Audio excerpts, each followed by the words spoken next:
think Jimbo's that great of a coach. I know a lot of people do. I don't. His game day coaching is suspect to me. That's it. It's amazing to me. I mean, if your profession is to be a football coach, all right, like in anything else, we got into broadcasting. I mean, we should know something about how to do this. It doesn't seem that way probably to people that are tuning in and maybe weren't familiar with our work. But, there's something going on here that we understand is part of the pattern of being a professional broadcaster, believe it or not. Believe it or not, all right? But, I mean, you should know everything there is to know about the job. Whether you want to follow those principles or not, whether you want to practice them, whether you're capable of using them, whether you think they're all bullshit and you should just do your own thing, you should thoroughly understand, after years of being in the business, your profession. And I know a lot of this is subjective, and look, you have to make these decisions, like the thing with the Denver Broncos coach, Hackett, right? I mean, come on. I mean, Hackett, you got to crack it, man. He's now gone back in hindsight and admitted that trying a 90-yard field goal was probably a mistake, as opposed to going for a 4th and 5 with Russell Wilson, the guy that they brought in there for exactly this purpose. They didn't bring this kicker in to kick 65-yard field goals. They brought Russell Wilson in to help them win games. The time. Wake up with Defo, joined by Lubie. Welcome to the Defo Show.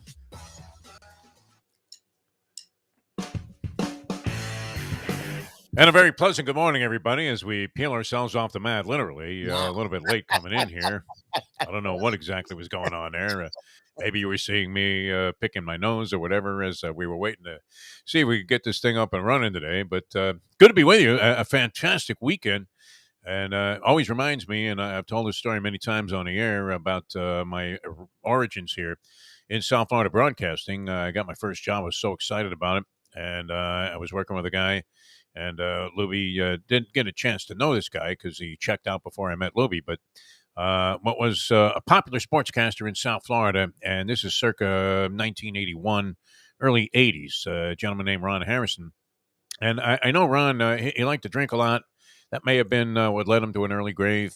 Unfortunately, real good guy. I mean, just a very likable fellow. Everybody liked him. He lived down in the Keys, schlepped all the way up from the Keys, from Isla Mirada.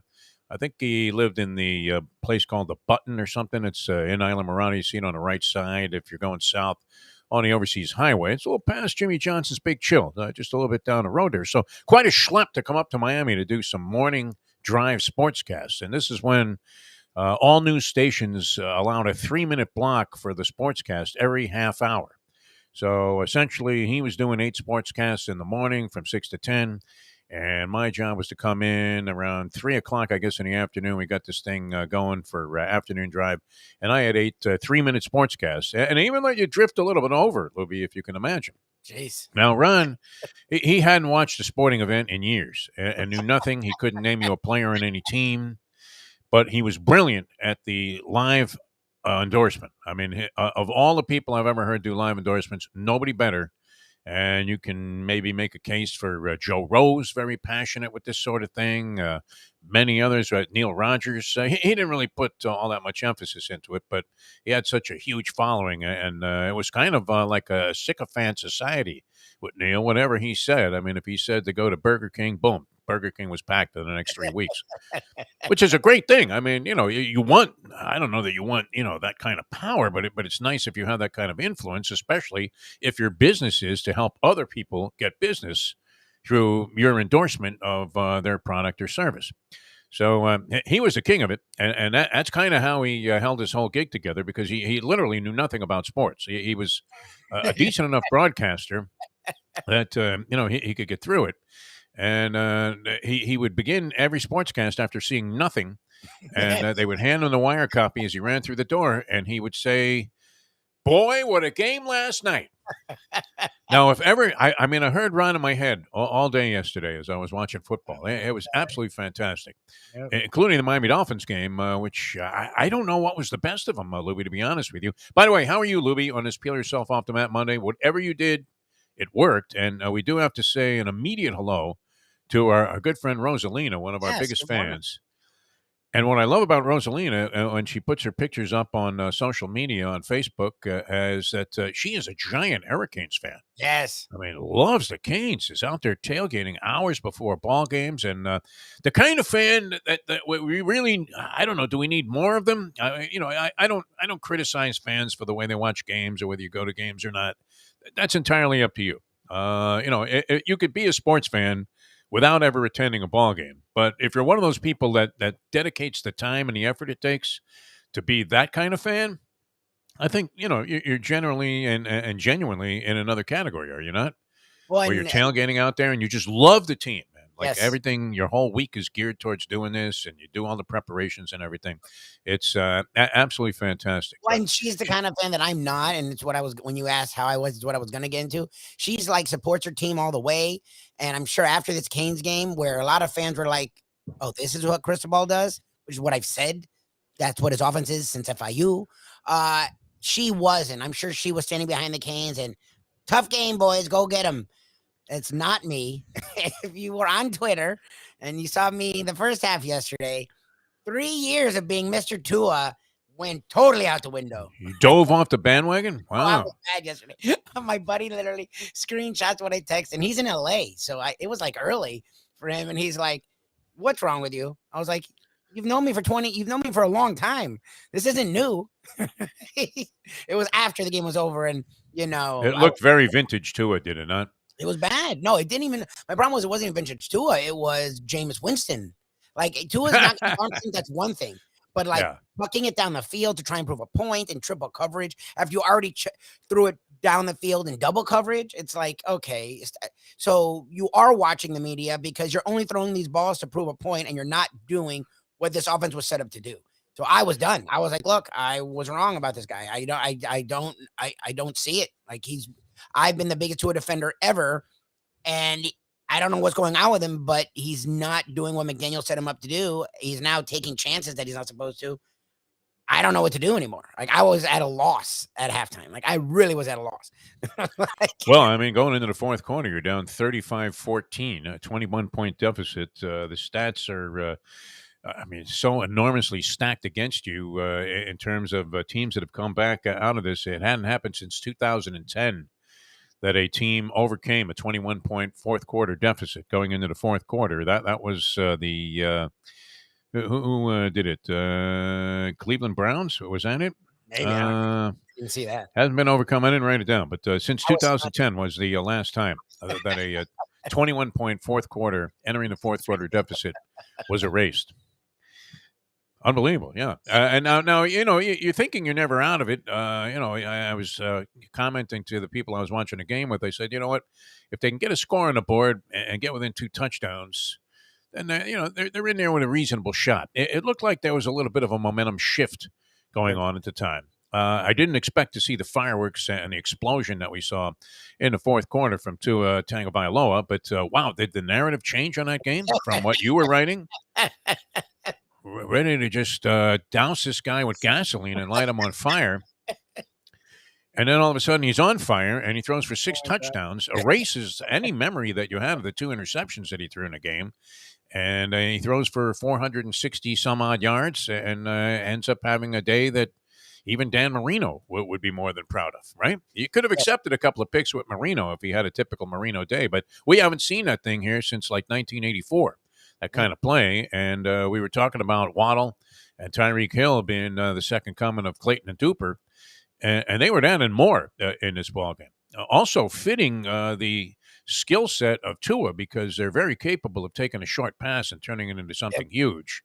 Yep. And then we saw that Tua was capable of throwing a ball over the top, and how Tyreek Hill was so wide open on those 2 plays is beyond comprehension. You see that last one when they got, I guess that wasn't a game-time touchdown, but it put him within 1. Yes. When Tyreek Hill just he ran like a simple fly pad. He didn't even make a move. Nope. And the corner just sat there as if he was going to run an out pattern and watched him go by and waved. That's when you see the guy pointing the fingers. Hey, you were supposed to have him. There's no help over the top there, Joe. You were supposed to guard this guy. Could you ever just leave a guy? I mean, there's no one in your area. I don't care if you're playing a zone. Could you ever just watch a guy go flying right by you and go, well, I did my job? Yeah, just tackle him. Not, not sure. I would tackle him. It's smarter than allowing the touchdown. He did it twice. The other one, he literally just went right by guy. Right by him. Yeah. What the hell are these guys doing? They had him singled up though. It's like, what are you really? I know you don't try. They were literally telling Tua, we don't trust you to throw it 30 yards. Yeah. Go ahead, Tyreek. Go be one-on-one. Like one-on-one with Tyreek Hill? Like, come on. Like, you ain't covering one-on-one. It was crazy. It was like he ran down the field for a Hail Mary. They just let him go. Okay. And we know he's going to the end zone. So we got guys back there. No problem. Well, and that was the other thing about this game that was exceptional was that this wasn't some patsy like they were playing the Jaguars, who won yesterday, by the way. How bad is Indianapolis? A lot of people thought that they were going to be really, really good this year. What is that, Matty Ice, quarterback in the Indianapolis Colts? Oh, my God. Yes. Talk about, I mean, he looked like Gennady Golovkin out there, just a shot fighter. Oh, I heard that, too. That was a farce, man. Imagine getting paid $20 million to just stand there and conduct essentially a bad sparring session, and not even like one where you're thinking, wow, that was fun to watch in a gym. This was, a travesty, but that's a back page story at this point. Yeah, because of what happened. And not only, I mean, the NFL took over for as exciting as college football was. And you also had, and this is a testament to the great Jim Sarney here. I'm going to take a moment here to thank our man here because he's always giving us ideas. But he was saying, imagine what the back page of the New York Post is going to look like with the Yankees winning and Judge hitting 58 and 59 in terms of homers, the Mets winning, and they had DeGrom on the mound. I don't know if he got the win yesterday because I think he gave up like a game-tying homer at some point. They went on to win, and they're in a dogfight pennant race with the Atlanta Braves, so they both win. The Jets pull off a miracle that was even more stunning than the Dolphins. I didn't even see the end. If you can imagine it. So, my God. Yeah, I thought that I assumed they had lost, and then late last night, I was like 31-30. What the hell? Well, it was among the most incredible things that have ever happened in the National Football League in its history. There's no doubt about it. Not just that the Jets won, but how they did it inside of the final 2 minutes, trailing by 13 points. And they come back inside the final 2 minutes, score 2 touchdowns. And then there was still the remote possibility that the Cleveland Browns were going to come back. And they got the ball into, sort of like quasi field goal range territory. They needed one more completion, probably, maybe about 5-6 yards with zero, hardly any time left in the game. And they throw an interception, which was pretty amazing. But no, that game was wild. We'll get to them all one at a time. The Dolphin game, though, just phenomenal. This wasn't some patsy team, though, that you would expect the Dolphins to beat in a matter of routine, and they happen to fall behind 21-zip, and then they clawed their way back into the ballgame. This was the Baltimore Ravens, a team that many people feel have a chance or had a chance to go on and maybe be Super Bowl contenders, and that may prove out to be the case. They had gone unbeaten through the preseason. They won their opening game. Lamar Jackson, who, is pulling an Aaron Judge, is he not? Doesn't sign a contract extension, doesn't come to an agreement, goes out, plays the season, is setting phenomenal records. First guy ever to have both a 75-yard running touchdown and 75-yard passing touchdown in the same game. And looked great, phenomenal throughout the ball game, and yet the Dolphins pull off the victory with a huge rally in the fourth quarter that bordered on the spectacular. Well, it was. I mean, it just was flat out spectacular what they did. They scored 28 points. Now, what's that? If they get 28 points in a game, I'm like, good for the Dolphins. They got 28 points in a quarter. Look great doing it, too. I mean, that was the other thing. They really looked good doing it. And Tua looked like he knew what he was doing. So, that was phenomenal. And that was one of, just 3 or 4, absolutely outrageous finishes. And think about this. And I came out on top in 2 of these 3 games in my personal bookmaking venture with my friend Francesco. And I look at the teams that he gives me, and I'm thinking, wow, this guy's going to wipe me off the planet because I've got all shit teams and no chance to win. I did have the Ravens laying 3 and a hook in that game. So I lose that one, but I was okay with it because it was the Dolphins and it wasn't enough money to get concerned about. The Jets were hopelessly down in their ball game, and they come back inside of 2 minutes to go. They get 2 touchdowns from Joe Flacco, There was another example. I mean, I don't know what the Browns were doing on defense, but they allowed a guy to be 20 yards down the field, uncovered completely, with nobody back there while they're protecting a 2-touchdown lead.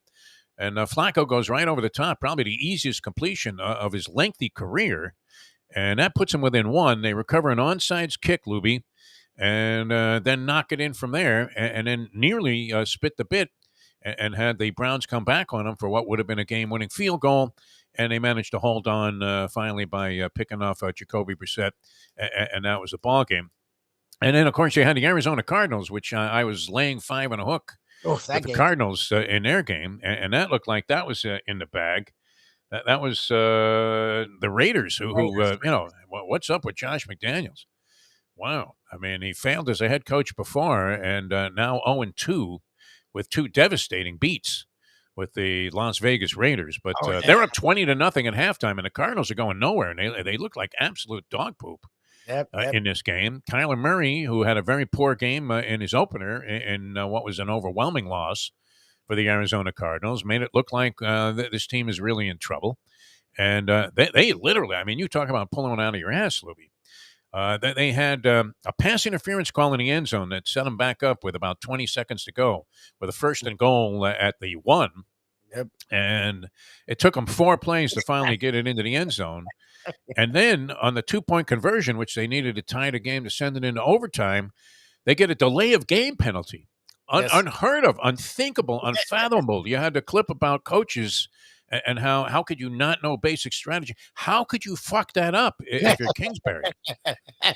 No, seriously, how do you get a delay of game penalty when you're about to take the ball on a 2 with a zillion options? And, the team obviously reeling a little bit because the Raiders had to defend an enormous number of plays in the second half of that game, and their defense had to be gassed. You want to run right up there and run the 2-point conversion, and you probably could have walked it into the end zone. Instead, they now have to do it from the 7, and they managed to zing a pass into the back of the end zone that was very borderline whether or not the ball was caught. I want to say that the refs made the right call on it. I believe that they did. They looked at it a couple of different times, almost in Zapruder film type fashion. They couldn't really justify overturning the call. I thought the ref who made the call was actually in great position. And so I tend to agree that the call was fair and just. That ties the game. Then it looks like Arizona is going to lose in overtime as the Raiders are driving against them. And they fumble the ball, and it gets picked up and goes back for a score. Unbelievable. What the hell? You were so dead in the water in that game. 20-0 at halftime, and you're getting 5 on a hook. It's possible they come back, and, you're thinking, wow, at best, you're going to lose this thing like 20-14 and live and die by the dagger. But those were 3 wild finishes, and that doesn't even include the Dallas game, which against the Bengals, were now 0-2 after going to the Super Bowl last year. And Dallas comes back in miraculous fashion. They weren't trailing in the game, but, they come back, and in the final seconds, they kick a long field goal and win the game. And so McCarthy gets a reprieve for a couple of days until Jerry Jones realizes that, man, I put another bozo in charge of my team. But they do that with a backup quarterback, Dak Prescott, not even in the lineup. Supposedly, theories that he may return next week, which is kind of quick coming back. What did he have, like a liver transplant, and he's coming back in 2 weeks? It's supposed to be a 6 to 8 week injury. Wow. Anyway, I meant to do this for Jim Sarney. He said, the back page of the Post is going to be sensational with all of these New York teams winning in big ball games. But it's the front page of the Post. They actually covered the front page with this and talking about the Fantastic Four.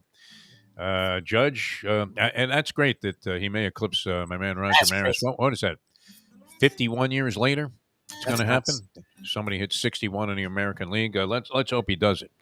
And he has enough games left. I think they have about 17, 18 games left still in the regular season. How is that possible?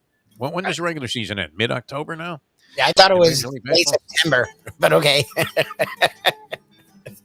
Unbelievable, man. We didn't even get into college football. I mean, there's so much to talk about here on the show today. John Congemi coming up later on with the Dateline Dolphins in the 8 o'clock hour. John, not on the video feed today, but only audio-wise. What is he doing? He started some new company or something? I have no idea what. You don't have to ask him. I have no idea. I was like, sure. Happy to have you. All right, and what should be a very happy Brett Tessler, the agent of the Star, is going to join us here in just a few minutes. Hialeah Park, great place to spend a weekend or any time for that matter. They're going to open the doors in a couple of hours, about an hour and a half. If you're tired of watching the coverage of the Queen funeral, go out there and try your luck at something else. Did you know that no one can be buried at all across it might be just the United Kingdom today. Like literally this day that she's buried. No bodies can go in the ground? I laughed at her. She's like, that's real. I'm like, what do you mean that's real? Like, no one can be buried today. So you either need to be buried Sunday or buried Tuesday. Oh, really? No one in that whole. So you got this rotting carcass in some morgue somewhere, and you're paying $1,000 a day to keep this thing in a freezer? Oh, my God. And you can't throw the thing into the ground because the Queen's got to go after like 2 weeks. How long has she been dead? She's been dead for a year. The hell, man? It really is. It's Weekend at Bernie's 2. Did they have a second? No, you couldn't have a second Weekend at Bernie's. The guy was dead, for God's sake. They did? They did have it too. Yeah, that was the laughable part of it. Is the guy isn't he? Guy died in the first movie. I mean, what is this, $1 Million Baby? Imagine it, $1 Million Baby 2, and they pick up the scene there, a bit like still holding. She's still in a hospital room for a whole nother movie. Be like Rocky, waiting for Talia Shire to check out. Yeah, there was a 2. We did it. Yeah, unbelievable. But anyway, yeah, Brett Tessler, the agent of the Stars, coming up in just a sec. Hialeah Park, great place. We were talking about it. Well, we always speak high praise for Hialeah Park because they do it right. And that's what it's all about. They're opening the doors in about an hour and a half. I don't think they're going to have any kind of solemn ceremony for the Queen either. You can just go in there and start plunging, which is great. And maybe the coverage has led you to the point where you say, anything but this, please. So you want to get out there and have some fun. Hialeah Park would be the place to go. You can punch away on the ponies. You got Belmont and Aqueduct going right now. And all kinds of great racing in the Champion simulcasting room. Poker, always fantastic. The way they run the poker room is just great. And because there's so much activity, especially on a Saturday or Sunday, what a terrific place to take in all of this college and pro football action. They really have it set up great for you if you're a sports fan there. They took that into account. And that sometimes is lost, right? You're in a casino and you can't find any of the games on TV, which is very, should be uncommon with all the sports books out there. But even without South Florida and the state of Florida being in the modern times where you can bet on anything anywhere, they still take care of the sports fan, make sure that you're accommodated. They take a lot of pride in paying attention to these kind of details. So you can watch all the games there, have a good time, get yourself a hot dog, a burger, whatever, something great to eat, the Cuban sandwich, all kinds of, if you want finer food, they have that there as well, and it's all at reasonable prices. Really a great entertainment destination, Hialeah Park. Open 9 a.m. every day till 3 a.m. on the weekdays, 5 a.m. on the weekends for special activities and any kind of information about things coming up in that regard. You can go to hialeahpark.com. They have all the information for you. It's just a great place to go. Get a player's card, and they'll give you all kinds of freebies attached with that at beautiful Hialeah Park. All right, coming back with the agent of the Stars, Brett Tessler. We'll get his analysis on what was you talk about thrill in Manila. You could have picked, you could have reached into a hat and picked out almost any game in the NFL yesterday, with rare exception, and said that was the most mind-boggling, entertaining game we've ever seen. And that was the other thing about the Finns. We always said, if you're not going to be great, be entertaining. They're fun, boy. They are in the precipice of being a very entertaining ball club. And we've been looking for this forever, man. Now, we haven't had that feeling here since 1969, right? I mean, it's been a long, long time. All right, back with more in a moment. I'm Jeff DeForest. He's Mike Lubie Lubitz. Back with more in a moment. Now that. The time. I think Moneyline Martinez had a little taste on the Moneyline yesterday on the Jets. That money had to look like it was up in smoke. It's 7:35. Folks, Tony Segreto here. Let me ask you a question. What do you look for when you go out to eat? Good food, obviously. Friendly atmosphere, not too loud, but good energy, reasonable prices, and a place where you feel comfortable. All those ingredients, no pun meant there, are hard to find unless you're talking about the Texas Roadhouse. You see, they encompass all of those attributes. Really, really good food, amazing atmosphere, good for a family, good for a date, or just a night out for yourself, and prices that will make you extremely happy. Their ribs, unmatched. Steaks, hand-cut every day. Everything, and I mean everything, is made on site, including their incredible bread. It's the one day, folks, that you can forget about low-carb diets. Trust me when I tell you, Texas Roadhouse, your restaurant, your destination when you say, where should we go and eat tonight? From the newly renovated sports bar to the beautiful bayside views captured at the Tiki Bar, Jimmy Johnson's Big Chill has it all. Located at mile marker 104, the Big Chill also offers waterfront dining while experiencing breathtaking sunset views of the Florida Keys. It's simply the hottest spot in the Keys to cool off. That's Jimmy Johnson's Big Chill at mile marker 104 in Key Largo. For more information, call today at 305-453-9066. Simple pleasures of this job, the way a stadium sounds when one of my players performs well on the field, the way we are meant to protect them in health and in injury. Less, more attention, caring for them, caring for ourselves in the games too. The agent to the stars, the one and only Brett Tessler. All right, welcome back to the show. Great to be with you here. Peel Yourself Off the Mat Monday on the Defo Show here on South Florida Live. Hello to all of our friends on the chat line there. A lot of people weighing in. Always good to hear from people. We really enjoy the comments and being able to communicate back and forth with our listening audience. Kind of fun. Jim Sarney with the headline yesterday. Of course, his newspaper background coming into play. And would this not have been the perfect headline on any Dolphins story? 2-0. As in 2-0, and Tua Tagovailoa looking like you wanted him to from the very beginning. He actually has a fairly strong upside winning record as a starter with this team. I believe he might be 15-8, which isn't bad. I mean, that's right there along the lines of winning 2 out of 3 games. Not too shabby. We welcome to the show, and this is always great, and brought to you by Will and Trust attorney and estate planner, Mr. Michael D. Weil. We welcome to the program the agent of the stars, Mr. Brett Tessler. Brett, how are you, my friend? Doing excellent, guys. Thank you. Morning. Well, I mean, I don't. You had an interest in more than just the Dolphin game. I mean, you live here in town, and have clients on the Dolphins, and have had clients on the Dolphins. In fact, your original guy, Trent Gamble, was a Miami Dolphin. So I'm sure because of your ties to South Florida, you have a special place, reserved for them when it comes to winning and feeling good about it. But have you ever seen anything like this? I mean, are we going to say this every week now with the National Football League? As exciting as college football was over the weekend, and there were a lot of interesting things that happened there. I mean, who could talk about anything but what transpired yesterday in the NFL? I mean, wild finishes all over the place. And, I mean, 2 weeks into it, very much in the spotlight. Have you seen a week like this, though, where you had that many games that were just won in startling fashion, like the Miami Dolphins game, Jets game over the Cleveland Browns, which I know you have a little bit of an attachment to, and you had the wild finish in the Dallas game, and then Arizona coming back from 20-0 down at halftime. Don't know that I've ever seen anything like it, Brett. Yeah, no, I had players involved in every one of those games you just mentioned, and some guys in the end were very happy, and other guys were very unhappy. And the league has changed. You didn't see these type of things happen 20 years ago. If a team had a big lead coming into the fourth quarter with the style of NFL football at that point, and differences in rules and officiating, things like that, it almost didn't allow these type of comebacks that you're talking about right now to happen. And I don't know whether I like it or don't like it. Obviously, I feel like the league at the office level has tinkered with the game to try to make every single game come down to the last minute to try to keep eyes on the game. And you wonder how much of that is something that happens on a natural level, and how much of it, again, becomes an officiating thing. Because on any given play, if an official wants to call a 40-yard pass interference call, it can be done. I mean, there's ways that games can be changed at any time. And back in the day, it was more of a running style of a game.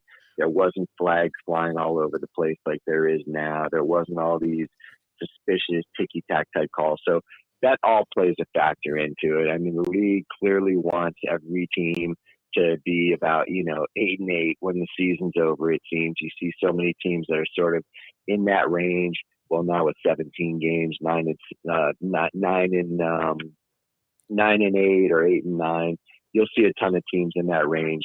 It just seems like that's the way things are going these days, and that's the way the game has changed. So, yeah, as far as that Dolphins game yesterday, it provided the opportunity for what happened to happen.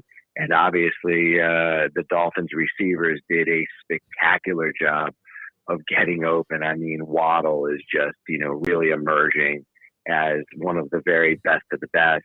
And Tyreek, I think a lot of people may have felt like the Dolphins overpaid for him, both in terms of draft compensation and money. But, I mean, I'll tell you right now, if he can make the difference for this offense like he did yesterday, he's going to be worth every penny and more. Well, and in terms of excitement also, plus, the common theory was, here's Tua with his proving ground year. A lot of question marks about him. There may still be some, even though he threw for 6 touchdown passes yesterday. I don't know if he's going to be able to repeat that. And, I could hear the cynics because you had Tyreek Hill had to kind of, wait a second for that first touchdown pass in the fourth quarter. And, the defense almost caught up with a guy who was wide open. Slightly underthrown, I guess you would say that ball was. And the second one he kind of stopped for also, but he was so wide open. It couldn't miss it. But is this enough, Brett Tessler, in your mind? You've kind of been a proponent of Tua Tagovailoa. I don't know how you felt about him after week number 1. Seemed like all of the suspicions people had about him, unfortunately being a very flawed quarterback, if you're counting on him to be a franchise quarterback, kind of arose again. Did this wipe the slate clean? Was this an etch-a-sketch for Tua at this ballgame? Did you see this as a time where finally people would say, well, you know what, he may have a bad game or two down the road, but we know he has the goods to be a franchise and an established winning quarterback? I mean, looking at the stat sheet, certainly wiped the slate clean, and especially with the most important stat, which is the W. But the reality is, I mean, look, every player in every game, no matter how great of a game just the average fan may think a running back has, if he ends up putting up 130, 150 yards, there may be a few other plays where they left a lot of meat on the bone, so to speak. And, there's things you want to see out of a quarterback in terms of hitting receivers in stride, leading guys forward, being able to put balls in tight windows, being able to make quick decisions, being able to get rid of the ball quickly, being able to get it downfield in a hurry with zip. These are the things that as the season goes on, especially in the AFC East, which is one of the toughest weather divisions when you're going up north later in the season to play in New York, New England, places like that, Buffalo. These are things where, as the season goes on, clearly if Tua continues to put up statistics similar to what we saw yesterday and the team continues to win, then of course, he'll be the guy. But you just need to see how things progress. One thing about this league, you don't want to get too high after, any given game, and you don't want to get too low after any given game. With it being a 17-game season now, it's a longer season than it's ever been. It's still not baseball. There's not 160 plus of these things where, any given game doesn't matter.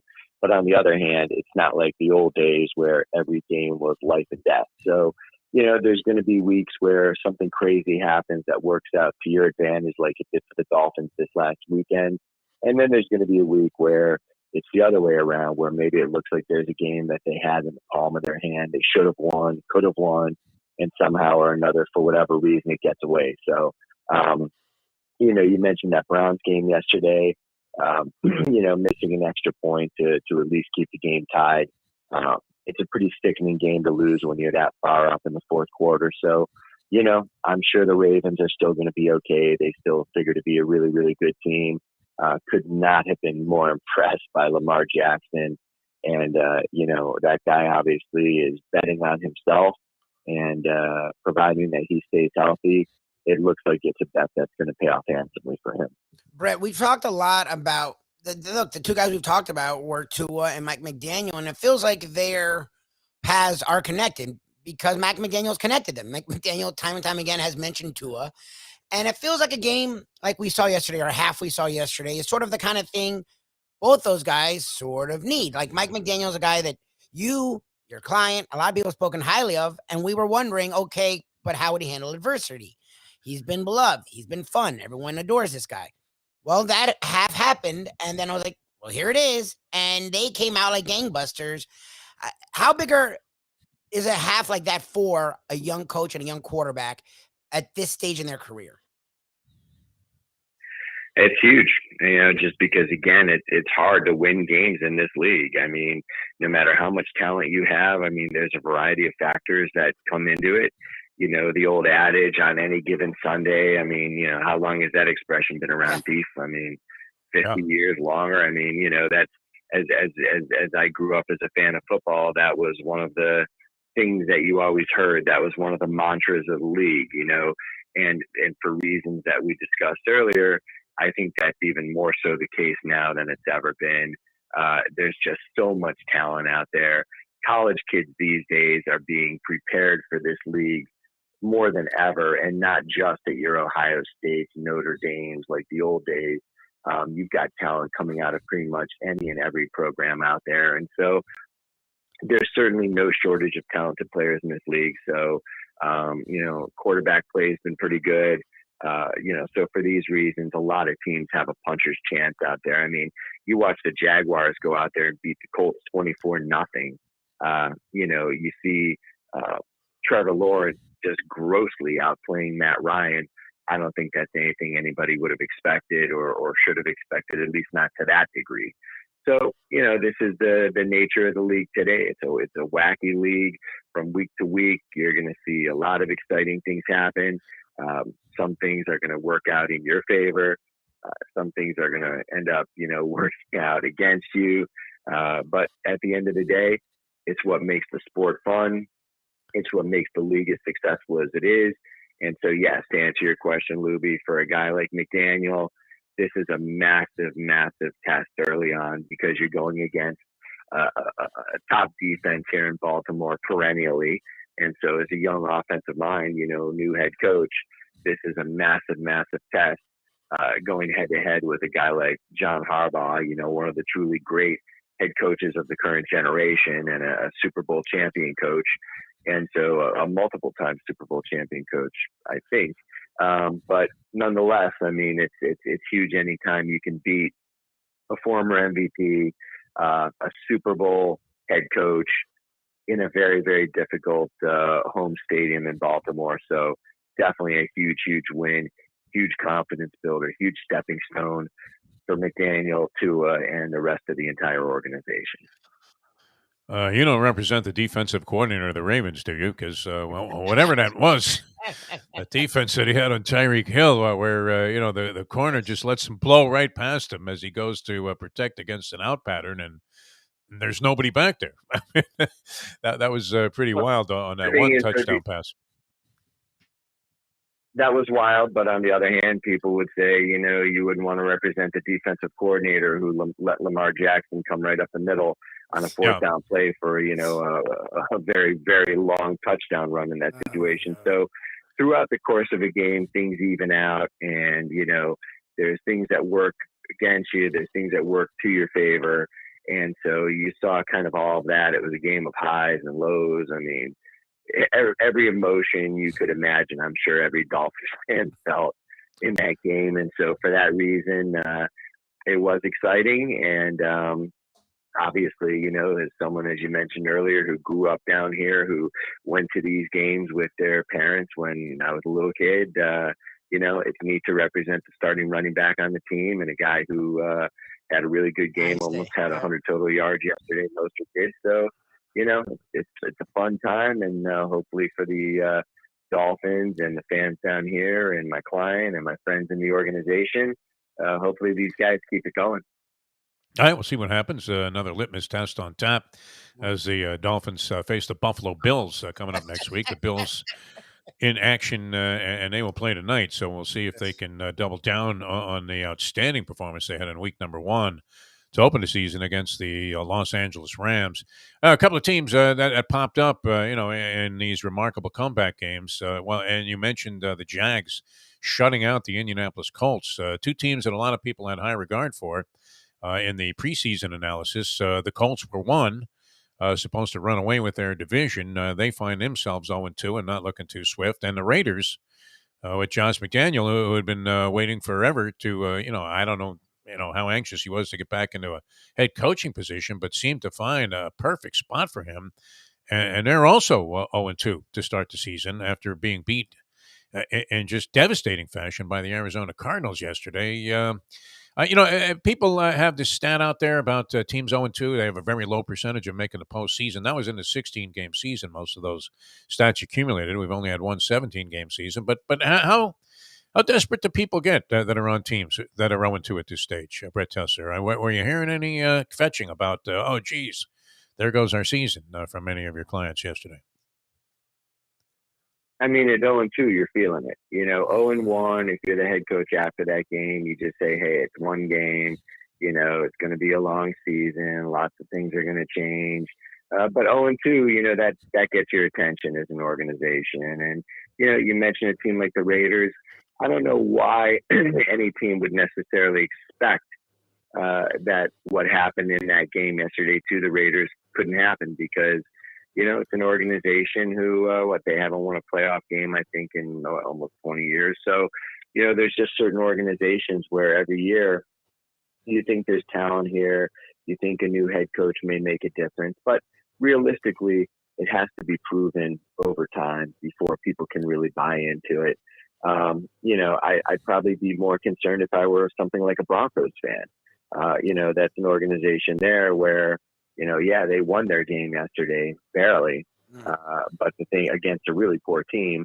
But the thing is, when you get Russell Wilson, when you acquire someone like that in the off season, and you make the type of long-term investment like they did in the contract that they recently did with him, that's an organization that's generally pretty competitive, generally pretty well run. And so you think, hey, with the addition of someone like Russell Wilson, that could be the difference maker. That could make us a legitimate Super Bowl contender. So when they lose their first game in Seattle and then they barely eke by the Texans, that's a situation where you could say you would expect more. And, again, maybe they'll be fine. They're 1-1. We're early in the season, but just with some of the coaching controversy there and, different things that have already happened, Russell Wilson did not have a very good game yesterday. Those are the kind of things where, if you're a fan of those teams, you have a right to be concerned. You have a right to be upset because, the expectations there of greatness, I think, are probably more realistic than they be on some of the other teams around the league that, have lost some of these games or continue to somehow figure out a way to lose games from year to year and avoid the playoffs from year to year. So, it's still early and things can change, and you'll see teams right now that look really good that by the time it's said and done are nowhere to be found. And you might see a team or two emerge that, are 0-2 or a shaky 1-1 or whatever the case may be. You'll see things get clicking for them. Maybe it's a young coach. Maybe it's just, a young quarterback or a quarterback behind an offensive line that hasn't really had adequate time to gel. So, you look at the Dolphins, to use them as an example again. You look at the offensive line this week from last week. I think it was better. Now, there was still some mistakes. There was you saw some just flat out breakdowns there.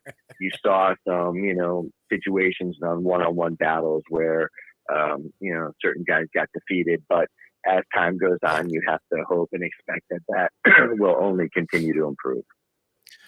If you ever want to listen to a scathing indictment about Russell Wilson on our podcast on the Believe Podcast Network, we interviewed Buzz Bissinger, who is a distinguished, accomplished author and reporter. And he's a big Seattle fan. He lives in some rural area of Washington, a huge Seattle Seahawks fan. condemned Russell Wilson as just being bordering on pure garbage, and he couldn't have been happier that he had moved on to Denver and given Seattle a chance maybe to find somebody else that can actually bring them back into the prominent position they once enjoyed. I didn't expect that too, because most people, oh yeah, Russell Wilson, one of the best, but man, did he have some harsh words for Russell Wilson's ability, saying this was the biggest mistake the Denver Broncos could have made to count on Russell Wilson to bring him to any level of glory. All right, if you want some glory in the legal profession, Michael D. Wild, the best. Brett Tessler, and wow, he did a dynamite job for me. Those situations, it's amazing that after somebody passes, how complicated things can be just to get your hands on money that should be easily accessible and, have it distributed properly. You need to get your affairs in order, and Michael D. Wild is the man to do it. And then on top of that, he sticks with you as a client, even though, there may be no more capital involved than the fees you've already paid, which are marginal. And 10 years later, he's still working for us. It's unbelievable, this guy. No question about it. And anybody out there listening should reach out to him at southfloridawills.com. Top estate planning attorney out there. And, you hit the nail on the head, Steve. When you lose a loved one, that's hard enough. And really the last thing at that point that anybody should need to worry about is what's going to happen next in terms of, the will, trust, how any type of assets or wealth are going to end up being dispersed. These are things that you never want to see your family have to go through, and so the surest way to make sure that everything is all set and taken care of is reach out to Michael Wild, southfloridawills.com. Very quick process, very affordable, very easy, and like you said, he sees the whole process through. He's there for you during the entire process. And of course, after, and it just takes a huge weight off your back. Reach out to Michael Wild, southfloridawills.com.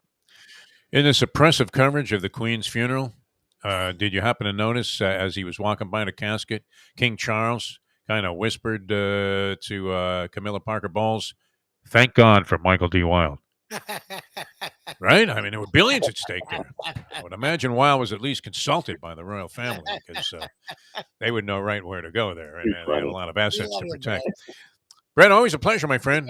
Great week of football, college and pros. That's 2 weeks in a row where we can say that. And, you couldn't have expected week one to have any more thrillers than it did. And sure enough, week two provided all of that and more.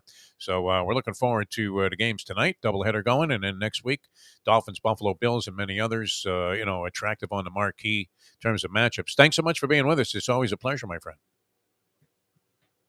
Yeah, guys. And again, tonight's games, like you said, two great ones. So, just when you think this week of football couldn't possibly have gotten any better, starting with that amazing Thursday night game to a whole slate of great games yesterday. You've got not one, but two great ones tonight. Yep. So definitely a fun time to be a fan of the NFL. Enjoy everybody and talk to you guys next week.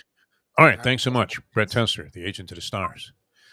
Seems like he had a lot of success yesterday with his clients. Didn't you get that impression? He was feeling pretty good about things, including Raheem Mostert, who is coming off of a torn ACL that he had with the 49ers last year and comes to the Miami Dolphins. Kind of one of those transactions that was just kind of hanging there.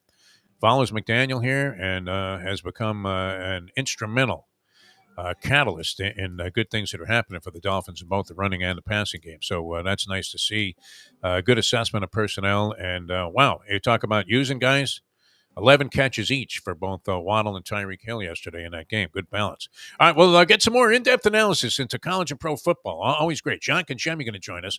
Now, this kind of helps Lubie and me because the guy is so good-looking that nobody notices that we're on the screen here. I've noticed this from some of the comments in the video stream of the program, but he will be with us on audio only, John Congemi, because he's got so many things working. He wasn't able to be in front of a camera right now, which the cameras love Congemi. We know that. So he's going to join us in just a few minutes for what we were calling Dateline Dolphins, but it's now known as Congemi's Pigskin Playbook, right? Yeah, he covers all the bases. He might as well broaden it. He deserves more than just Dolphins. Yeah. Why narrowcast only to the Dolphin fans here? We got He knows people his all thing. over the world watching this thing. He knows his stuff. All right, so John's coming up. That's brought to you by Jimmy Johnson's Big Chill, mile marker 104, the Overseas Highway in Key Largo. That's Mike Lubie Lubitz. I'm Jeff DeForest. It's a Peel Yourself Off the Map Monday. Yes. Later on, are we still on for that burger joint with mayo Yes, on the lunch we are. break? I was going to remind you, so good job for you remembering. I totally forgot until this morning. So I'm glad Where are we you going to be? Do you know the name of the place? Gilbert's in 17th Street. I don't know, 17th Street Causeway or Gilbert's on 17th Street. It's Fort Lauderdale somewhere, Gilbert's Burger I believe Place. it might be the Causeway. No, I don't know. Is there another 17th Street? Yeah. Somewhere down there by the airport. All right, we'll be down there. That gives everybody a clue where we're going to go. Yeah, you know what's funny, though? I'm still chowing down on that vegetable pizza. Remember I took home almost a whole pizza? Yeah. And I put it in the fridge and reheated toaster oven. What a tremendous... The air fryer toaster oven Fryer's the best. is the best thing that ever happened to pizza, cold pizza. There's no doubt about it. I ate my Heat that chicken sucker parm. up. I ate my leftover chicken parm. I finished it Sunday, actually. Yeah. Great. We still have a couple of slices left, and they're calling my name in the fridge as we speak, man. Nice. That was from the pizza spot. So these remotes are helping us fill our refrigerator with a lot of leftovers, that's for sure. Today it's burgers in honor of what? Yesterday was National Cheeseburger Day or something? Yes. This is all coming from Sarney, the sick mind of Oh, Jim 100%. Sarney. Yeah. Yeah. He just So sends he me reminds me. suggestions all day, and I'm like, okay, Jim. I'm not mayo. You're not one that really wants to be bites prodded all- with suggestions either. I don't mind him, but like he throws a litany, and because Mayo's got him conditioned that everything he says will be done. Yeah. I mean. He literally was expecting you to book a WNBA guest, some kind of analyst. Maybe we get Becky Harmon on. 100%. I'm like, no, I don't care. Not happening, right? That Buzz Bissinger podcast, by the way, you should check it out. It's Believe a Podcast, BLEAV, and it was a few days ago, or I guess sometime last week. But when he went in, I mean, he's a sports guy originally, who has done virtually everything, and was responsible for Friday Night Lights. Very, very interesting conversationalist. So you should check that out. But he couldn't have had anything, more horrendous to say about Russell Wilson. It's like he's done. Let them have him. Toast was the way you described it, as in Elvis Toast Patterson. All right, coming back with John Congemi in just a moment here on the Defo Show with Mike Lubie Lubitz. Now that. The time. It's 8:03. The Ponies in Style at Champions, the outstanding simulcasting room at beautiful Hialeah Park. Yes, the grand old lady of thoroughbred racing has never been more vibrant, and you can wager on the races from the top tracks around the country while enjoying a cocktail at the Brass Rail Bar or any of the fine food served throughout the facility. If poker is your game, you're covered in style, and you can play all your favorite Vegas-style games, including blackjack, craps, and roulette, in Hialeah Park's sizzling hot casino. Get a player's card when you walk through the door for all kinds of generous amenities, including our favorite, free play, when you come out to the ultimate casino and entertainment destination, Hialeah Park. Hey folks, Tony Segreto here. You know, since day one, Catholic Health Services has been part of Old School. And since we've started letting people know about them, it's changed their lives. You see, Catholic Health Services, while being recognized as one of the top places for stroke rehab in the country, it's also about a group of people who not just excel in what they do, from the doctors to the nurses to the therapist, on and on and on. It's how they do what they do every single day that separates them from the pack. They do it with a passion, unmatched, and the inclusion of family in every step of the process. Trust me when I tell you this. If you want the best, unmatched rehab with a special group of skilled, caring people, there is truly only one place, and that one place is Catholic Health Services. These days, we're all looking for comfort anywhere we can find it. Thank goodness for Landlubbers Raw Bar and Grill in the Plantation location, because they are making sure you are as comfortable as possible. First of all, they're not only open for delivery and pickup. All you have to do is go to landlubbersbarandgrill.com for both pickup and free delivery. Their hours have changed a little bit. Monday through Thursday from 3:30 to 10, and Friday, Saturday, and Sunday from 11:30 to 10. You're going to have the best wings in the world. You're going to have a great burger. You're going to have their amazing soups. Again, Landlubbers Raw Bar and Grill. It's nice and easy. Just go to landlubbersbarandgrill.com for both your pickup and free delivery. Thank goodness for Landlubbers for making you always feel right at home. State Line Dolphins with John Congemi, and that's brought to you by Jimmy Johnson's Big Chill in the Keys, and we're looking very much to doing some broadcasts there. I think we're going to head down there like once a month during the football season. I have to ask you this, and feel free to, not necessarily spill the beans from a personal standpoint to your good friend Dan Marino. Does he experience, or did he ever experience nightmares about handing the ball off to Kareem Abdul-Jabbar that one year when Jimmy insisted on running the ball on every play? And it was always, the announcer, I think it was Ron St. John, was a stadium announcer back then, and you could hear him say, hand off to Kareem Abdul-Jabbar, gain of 1, 2nd and 9. Hand off to Kareem Abdul-Jabbar, gain of 1, 3rd and 8. Did he ever talk about that? No, he's never really talked about that, Defo. But you're right. I think they did have that on loop at whatever the stadium was called at that time. It was 1 yard every time. And it was a generous 1 yard they were giving him statistically. Enjoy your trip to work with lots of laughs thanks to Defo and Lubie. Now on the Defo Show.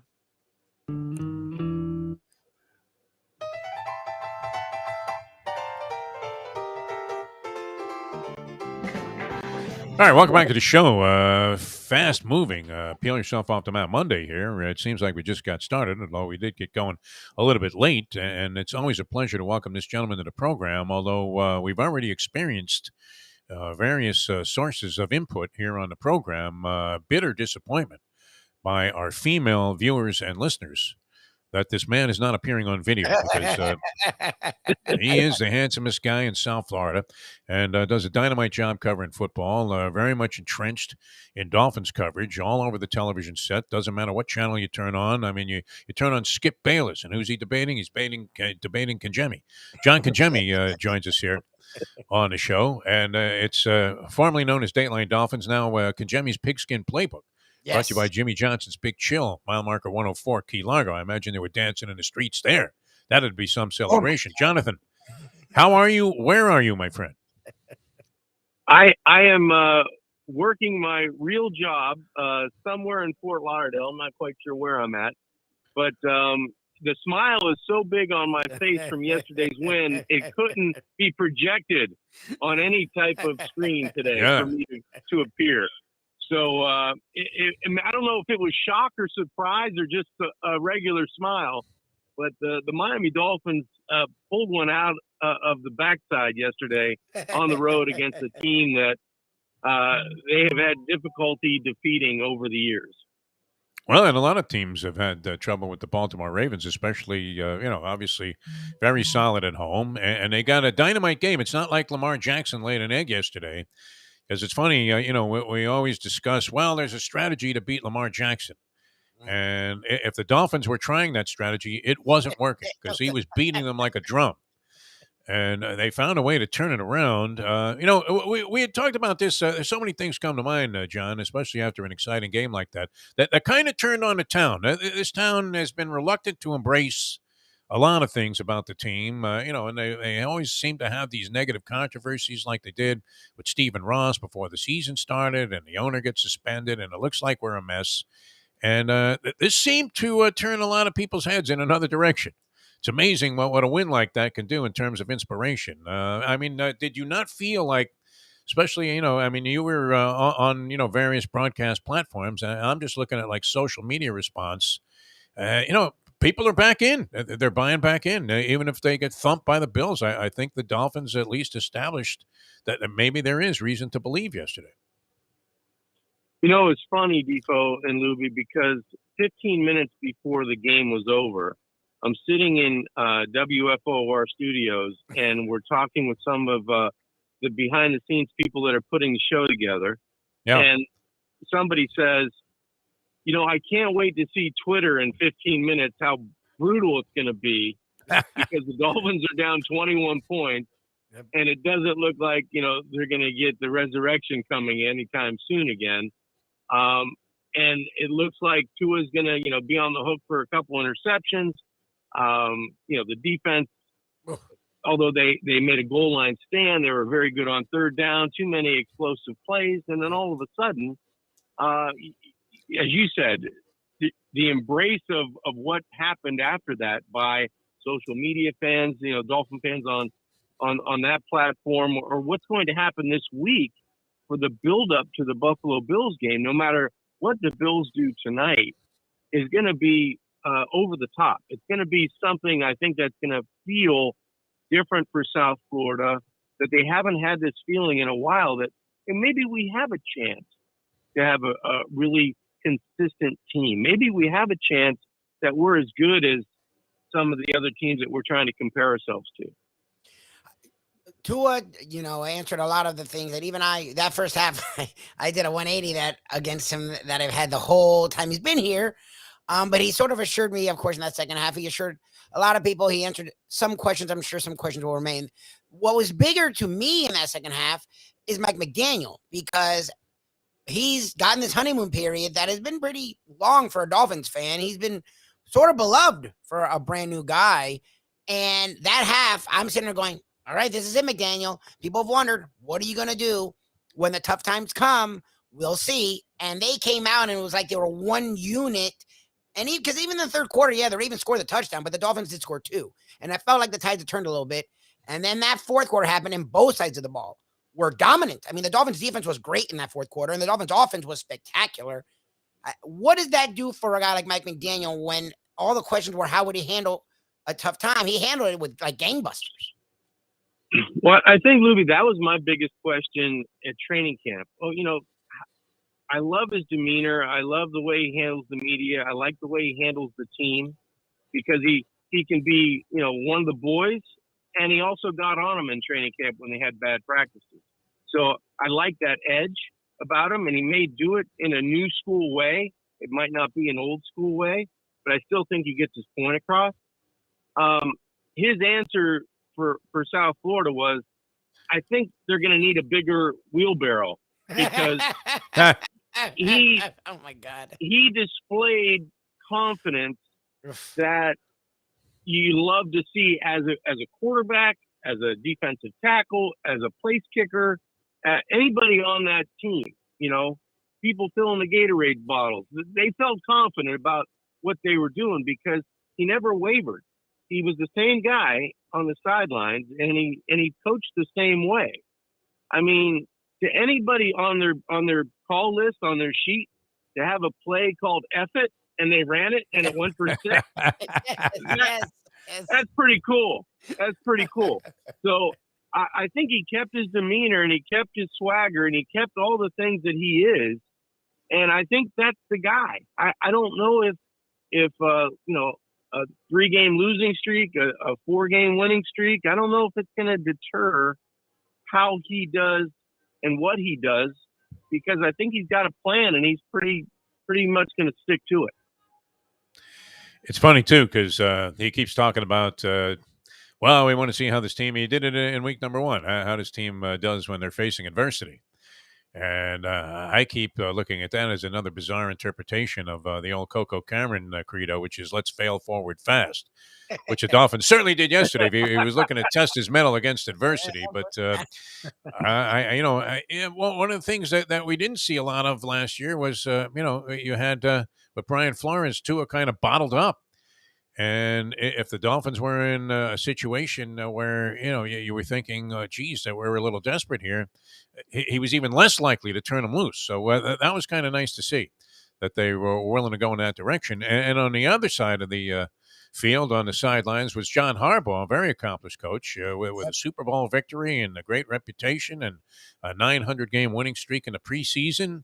With a quarterback who was playing great. And he looked like, I remember one time we were playing golf at Broken Sound. You ever play the old course there, John? I would imagine you have. Yeah, absolutely.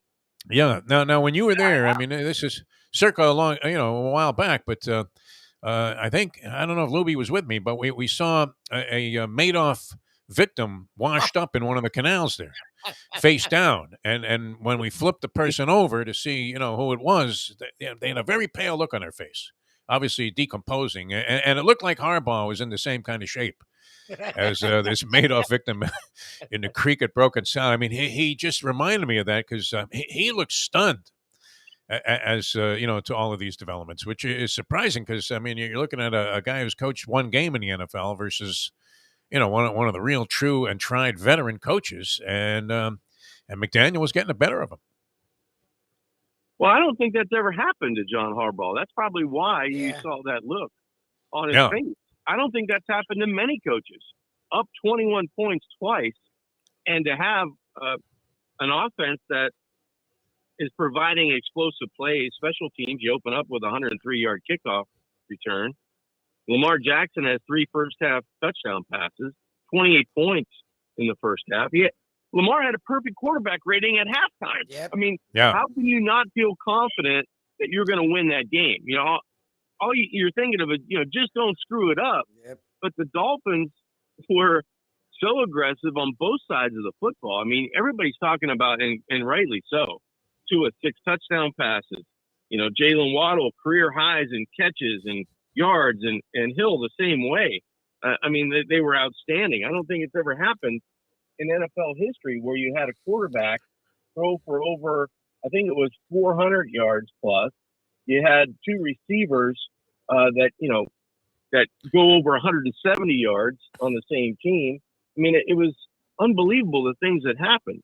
But the defense did it in the second half as well. I mean, Baltimore was only 3 of 10 on 3rd down, and they were 1 of 3 on 4th down. Everybody's thinking about the goal line stand, which was phenomenal. But when Harbaugh, I think, made a blunder going for it on 4th down, when you're just trying to make the Dolphins get first downs, that takes maybe a couple more minutes off the clock. If you punt that football and you stick the Dolphins, even if it's at the 15-yard line, they have to go another 35, 40 yards to get to where they are if you don't get the first down. And the tide was turning in that game. So let's credit the Dolphin defense as much as the accolades are going to be on the offensive side of the football. This defense did their job for 60 minutes as well. That was wild. I mean, if you think about it, not only was the finish as scintillating as anything you could see, but, the early drama of trying to overcome the kickoff return for a touchdown. I sent a text to Lubie. That was quick because I barely settled in with my first beer when, it was already 7-zip.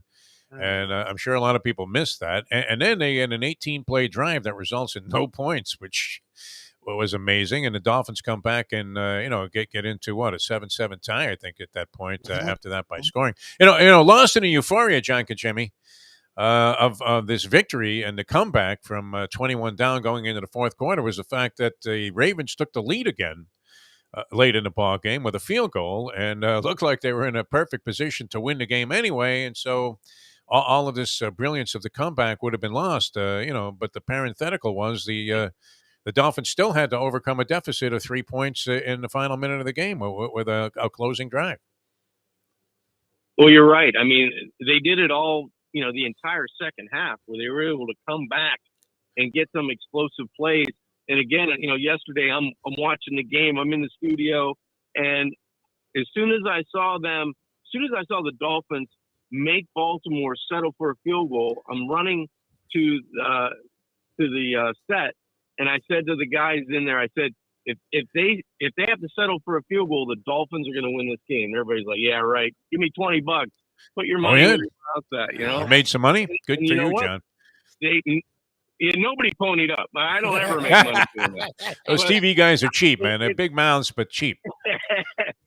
But, I mean, they came back and answered the bell again, which was incredible. And that's that mantra that the head coach, Mike McDaniel, has been, beating the drum to this team. Play one play at a time. Forget about the last one. Move on to the next one. It's easy to say, but very hard to do. And the Dolphins have been, walking that walk. And I think that this is a very confident team. Is as deep as you felt, as low as you felt at certain times watching that game yesterday, that's how euphoric you felt when they came through on the other end, because you didn't think it was going to happen again, and it happened again. And then you said it to yourself, well, they can't do it. They can't do it again. They're not that good.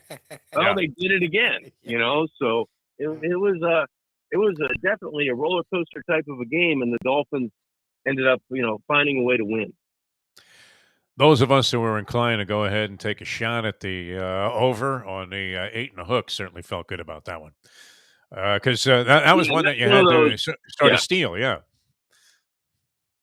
Well, you know what? And I said all along in the beginning of this season, the Dolphins have to find a way to go 2-2 after their first 4 games, because they're going to get on a roll in the middle of this season. Now, they may trip up one time, but they're going to get on a roll somehow to get to 7 or 8 wins really, really in a hurry, at least 7. And then that back stretch where you have, I think, 4 or 5 games on the road. I don't remember exactly what the number is, but it's something it's like ugly, yeah. The Eagles, the Packers, they play Bills. good teams. Yeah, they play some good teams. So now they've got a shot. I mean, Cincinnati's 0-2. They don't look like any world beaters, right? Nope. And the Buffalo Bills, they're real. No. So, you have a test against the Bills coming in on Sunday at Hard Rock. And then you go on a short week to I think it's Paul Brown Stadium. I'm not sure what it is in Cincinnati. And they're going to play, a team that went to the Super Bowl last year, but a team that's not riding high right now. Well, and it'll be interesting to see how the Finns respond. We haven't seen Buffalo play yet this week. They have the Tennessee Titans tonight in a Monday night doubleheader. They couldn't have looked any better than they did against the Rams, who bounced back and won their second ball game, although it did get tight at the end there as they gave up a bunch of points to the lowly Atlanta Falcons. And that game became more of a scare than a lot of people would have anticipated. But it was part of, it was one of many, many wild finishes in the National Football League yesterday. And we had a terrific week of college football as well, including Lubie's FSU Seminoles going to 3-0 with a win in Louisville in what was a very entertaining game that was being played on Friday night. So a lot of action to talk about with John Congemi. And John, one thing, I mean, could you imagine being at Jimmy Johnson's Big Chill yesterday? That's been so fun. Watching this Dolphin victory? Oh, my word. That had to be crazy down there. Did you get any live reports from the location? I did not get any live reports, but I'm sure that place was jumping, because what a place to go, and you're in that sports bar and people are going nuts, and the Dolphin fans are everywhere because they really own the keys, right? So Jimmy Johnson's must have been hopping inside and outside. I'm sure that place was jumping. Well, yeah, I think they fly a Dolphin flag down there along with like the Conch Republic thing and all of that because, of Jimmy's presence there. I mean, he is kind of the mayor of the Keys at this point.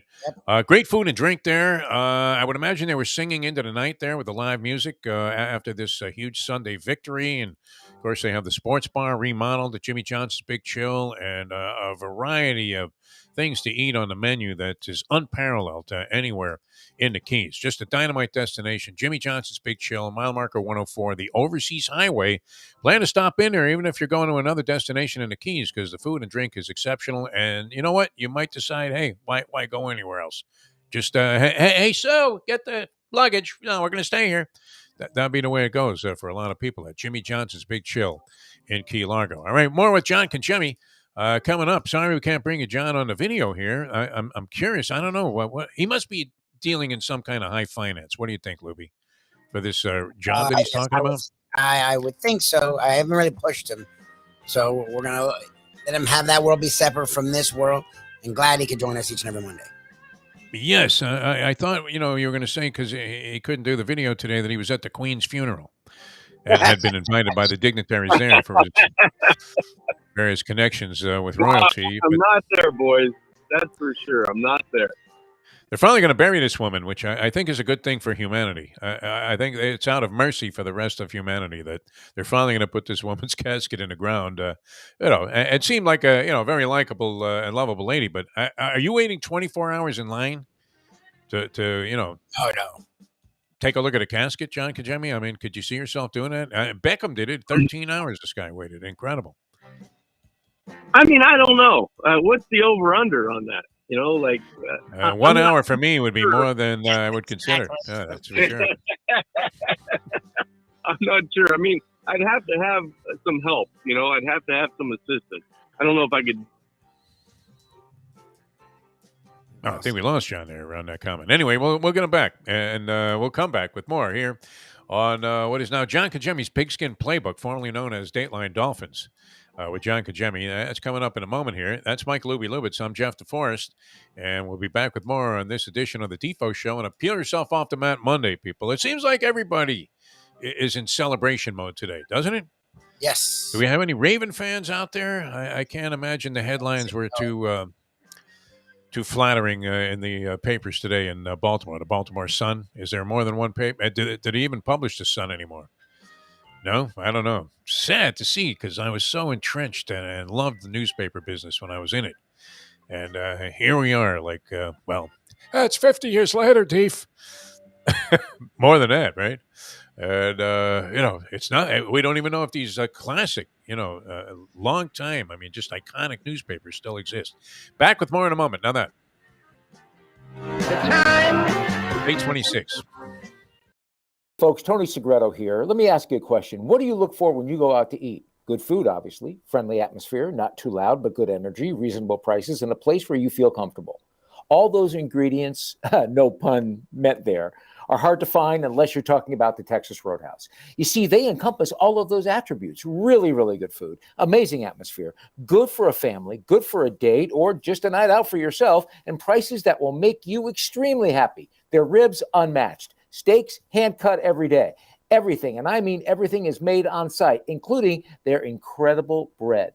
It's the one day, folks, that you can forget about low-carb diets. Trust me when I tell you, Texas Roadhouse, your restaurant, your destination when you say, where should we go and eat tonight? From the newly renovated sports bar to the beautiful bayside views captured at the Tiki Bar, Jimmy Johnson's Big Chill has it all. Located at mile marker 104, the Big Chill also offers waterfront dining while experiencing breathtaking sunset views of the Florida Keys. It's simply the hottest spot in the Keys to cool off. That's Jimmy Johnson's Big Chill at mile marker 104 in Key Largo. For more information, call today at 305-453-9066. Welcome to the show, John Congemi, who joins us for Dateline Dolphins. John, how are you, my friend? Defo, I'm doing well, and that's not the only thing that's going to reach a new height. I'll be at about 220, 225 after this football season if we visit too much. Because the food's outstanding down at Jimmy Johnson's Big Chill. Grab a bagel and a schmear, plus some Defo and Lubie. Welcome back to the Defo Show. Welcome back to the show. Good to have you with us. Peel Yourself Off the Mat Monday. Seems like a very festive one here, and it's nice to see how the mood... I don't know why I feel like I have my finger on the pulse of the mood of the city here, the Magic City, known now as South Florida. But it does feel like there's a buzz and a positive one, and people, feel they got a vicarious push into a better zone and frame of mind because of the Dolphins' remarkable comeback yesterday. So that was great. John Congemi is with us, brought to you by Jimmy Johnson's Big Chill on mile marker 104, the Overseas Highway in Key Largo. And it's John Congemi's Pigskin Playbook as we have broadened the horizons of the show. I did want to get into, and we haven't really mentioned any of the college football that took place, John. So I'm sure you were immersed in some of that over the weekend. Pittsburgh, right? They pulled out a win. Did they not pull that game out after looking like they were in jeopardy? I want to say I didn't get a chance to see that, but so you have to be happy on that front. They were on the road against Western Michigan, I believe, and kind of had the game in hand. I think they won 34-13. Playing with their third-string quarterback, which was a good win on the road for them. All right, very good. Now it all started on Friday night. And many people had questions about the legitimacy of Florida State and their 2-0 record.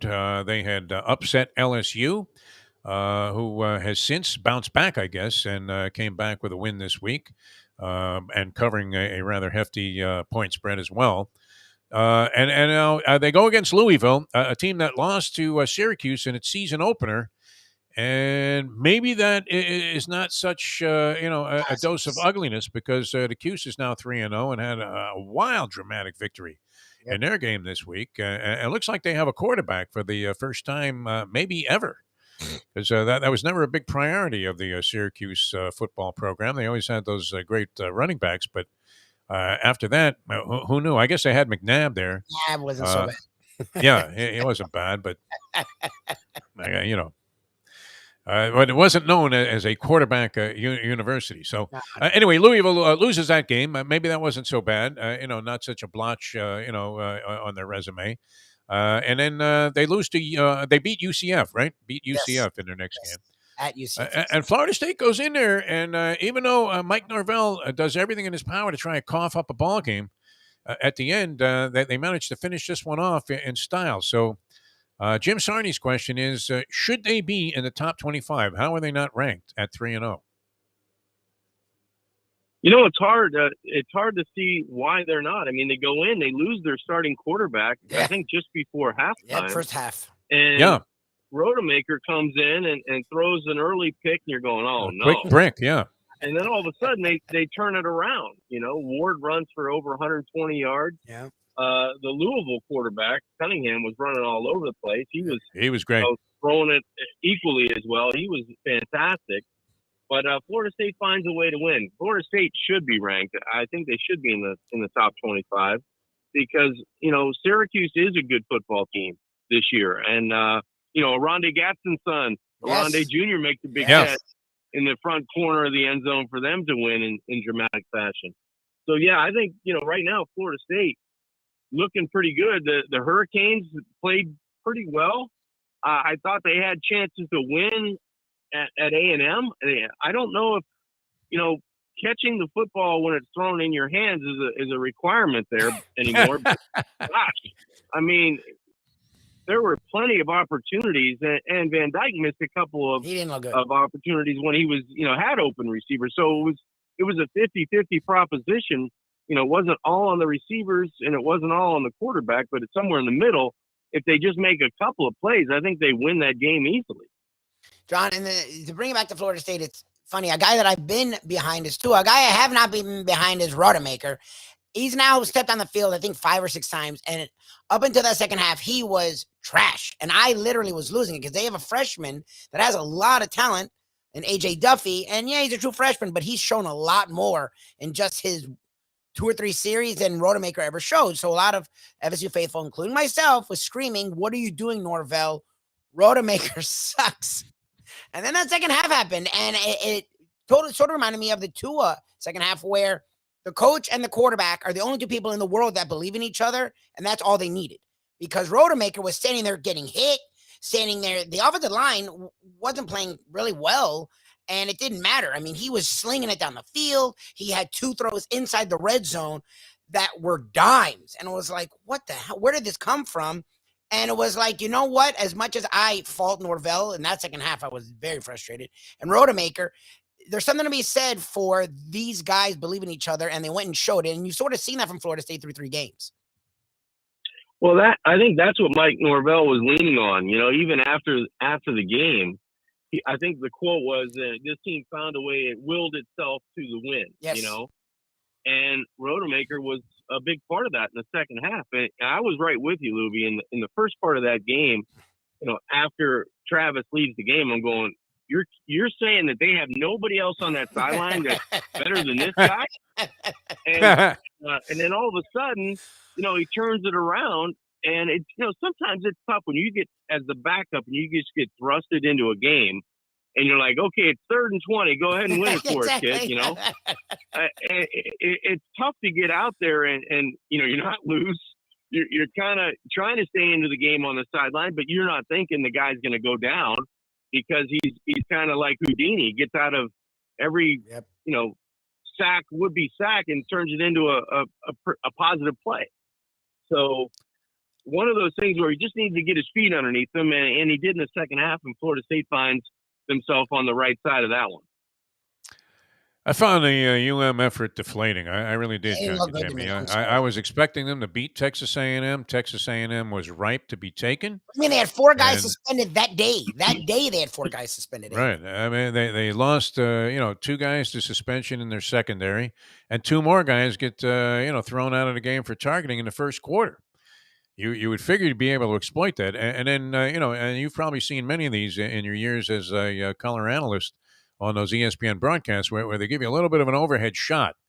and you're looking at the coverage, and it looked to me like A&M is playing some kind of zone, and every wide receiver is just running right to the defender. And they're all, I mean, while they had some guys running free, that they had a lot of guys that just ran into coverage, it seemed like, from the shots that I could see.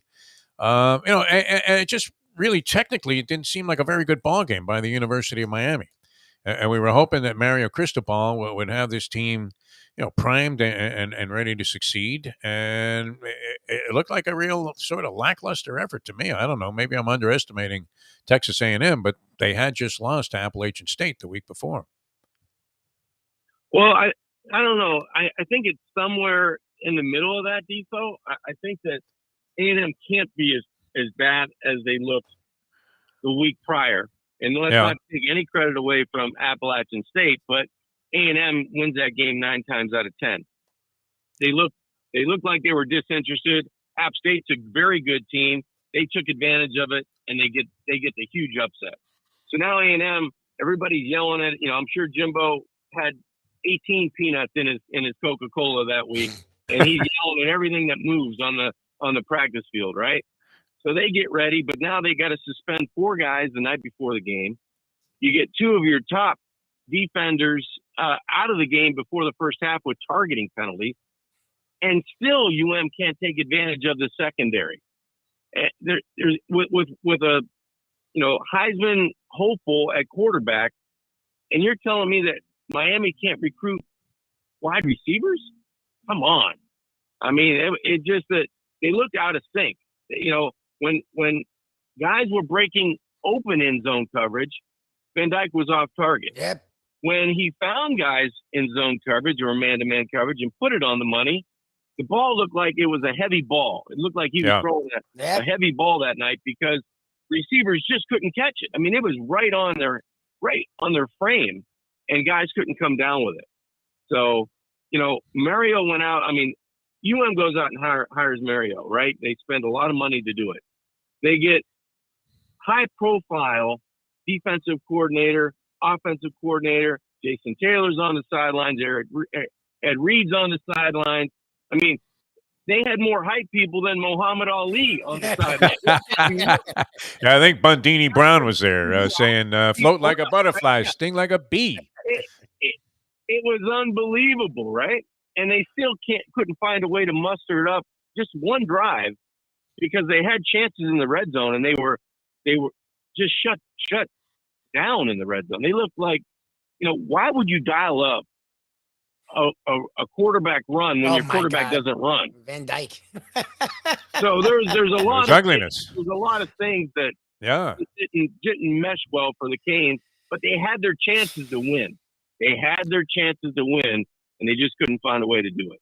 John, look, what I took from that game, it's funny, is because Canes fans, I give them credit for being able to talk shit after a loss like that. And there's not many fan bases that would talk shit after a loss like that. But what I took from that game was both coaches. And look, Cristobal just got there. And he's been very clear about, we're going to get there one day, but we're not there yet. Fine. I understand. But my problem is, for Cristobal, when he came over, this is what he was known as, right? Really good recruiter and game day coach. And you've seen it through 3 games. They struggled for Southern Miss. I mean, first of all, Bethune-Cookman, they struggled for a quarter, which should never happen. Southern Miss, they struggled for 2.5 quarters. It's been around their offense. Their offense has been up and down. And that game, their offense was abysmal the entire game. And again, A&M was missing like 4 starters. By the time the second half started, they're missing 4 or 5 starters. Van Dyke did not look good. He was off most of that game. They're trying to run Van Dyke, which he, in his own volition, will tell you he doesn't run. Like, the play calling inside the red zone was a catastrophe. And all I sat there going was, this is what we've seen from Cristobal his entire career. Canes fans were excited for him to come here, and he was a really good hire. But this is what he does. I mean, you tell me if I'm wrong, but from what I've seen of Cristobal and Fisher on the other side, like, I think we've gotten to this point with Jimbo Fisher where, again, he's a great recruiter, but he leaves a lot to be desired when it comes to game day to me. Both of them. Well, you would think, you get your cracks. You only get a certain amount of cracks in the red zone. Yep. And after the first one, I see them kicking the field goal. I'm like, okay, I was a little queasy on it, a little Joe Philbin on it. But I was like, okay, I don't know. I don't know if all right, they kicked the field goal. But the second time, you're not going to get that many chances down there. The way the game was going, why not go for it? Even though they had a chance at the end, right? Yeah. By kicking the field goals, they put themselves in an opportunity that if they have one drive, get the touchdown, get the 2-point conversion, they're going to be okay. But I still think, that team, you've got a quarterback that's one of the best in the nation. Give him a chance to throw it again, on fourth down. Give your team an opportunity. It kind of gives them some confidence. And A&M's not doing much in the second half. Even if you don't get it, you're going to get the ball around the 50 anyway. 40-yard line, 50-yard line. Your defense has been lights out in the second half. Let's, roll the dice a little bit on the road, because this is really a game you're not supposed to win.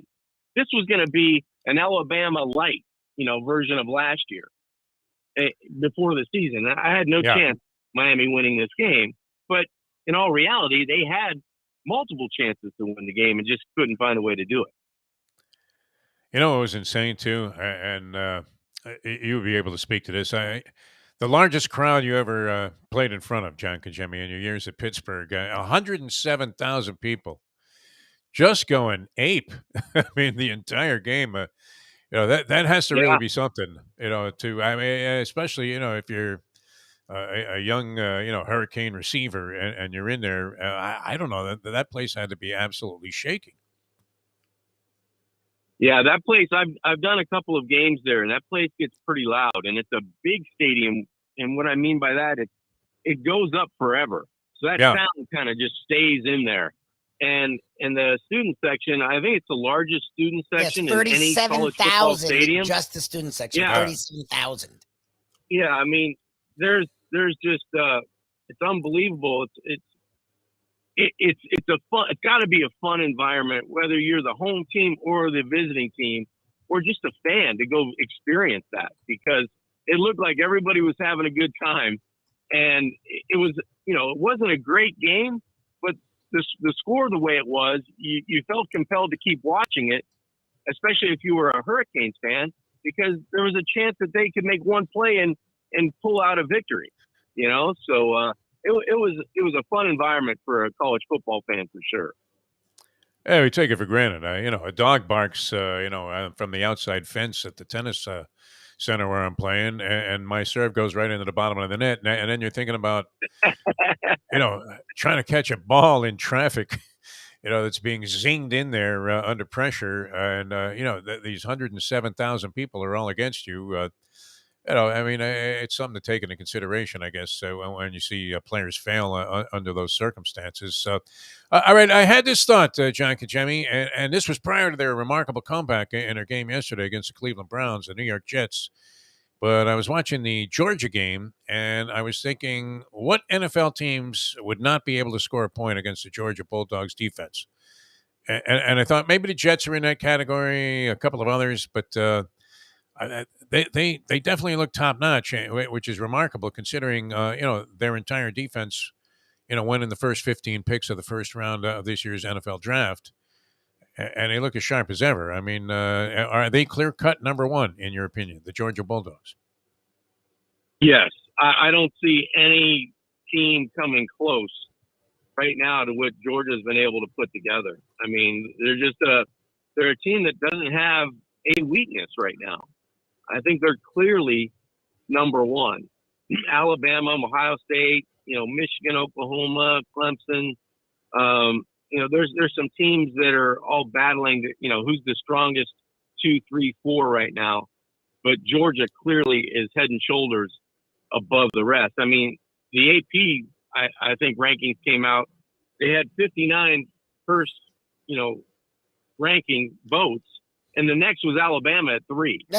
So there's no one in everyone, I think, around the country's estimation that, right now can play football at Georgia's level. And those 3 votes for Alabama were all from guys that wrote for the Tuscaloosa Times. Tuscaloosa Times. It's hard to see Alabama over Georgia right now as a number one team in the country. All right, Lubie is a firm believer in the Trojans of USC, which Oh, my I God. have, an emotional attachment to from my days of covering That team football in looks scary. California. Went to a lot of USC games. John Robinson was the coach. They had Charles White, Paul McDonald, a lot of great players. Anthony Munoz on the team. I mean, just terrific players all across the board there. And then the program, I don't know, amazingly to me, it was one of the stunning developments over a period of time where they dropped off being a perennial contender, because I've never seen so many great players as you have. As much as people talk about Florida as a fertile recruiting base, Southern California is a monster in that regard. And at one time, they were all going to USC. There was no question. I mean, the leftovers went to UCLA, and the rest were spread around the Pac-10s, Pac-8 it was at the time somewhere. Are you a believer in the Trojans of USC? That they, I guess we're in somewhat of a cupcake situation this week, but they did end up pulling off an impressive victory. Well, they did. They put it on Fresno State pretty good. Scored 45 points in that game. I can't say I watched every play. I watched some of the highlights and what they've done. I mean, they have the on offense. They have the ability to do that. Anytime you can roll out a guy like Caleb Williams, who you get from Oklahoma in the transfer portal, which is bizarre to even say, right? Yeah. Because that's what I love now. Yeah. Yeah. In college football, I mean, all of a sudden you see a guy that was starting for the national champion last year, and he's playing somewhere else. Yeah. You're like, how is that possible, man? It doesn't even happen in the NFL. It's crazy. I just followed his coach. Right. Yeah, so you have Williams, who throws for, close to 300 yards, couple of touchdowns, throwing to another transfer portal wide receiver in Addison, who, Blitnikoff winner, who was unhappy at Pitt because I guess his NIL deal wasn't going to be big enough. Yeah. Goes to USC, was unhappy, now happier because he had 6 catches for like 70 yards and a touchdown. So, and the defense looked, speed, tackling in space, doing all the things good teams do. So Lincoln Riley he can recruit, he can game day coach, he's got players. Like you said, Defo, guys staying around now and getting the right guys off the transfer portal, and this team's pretty good.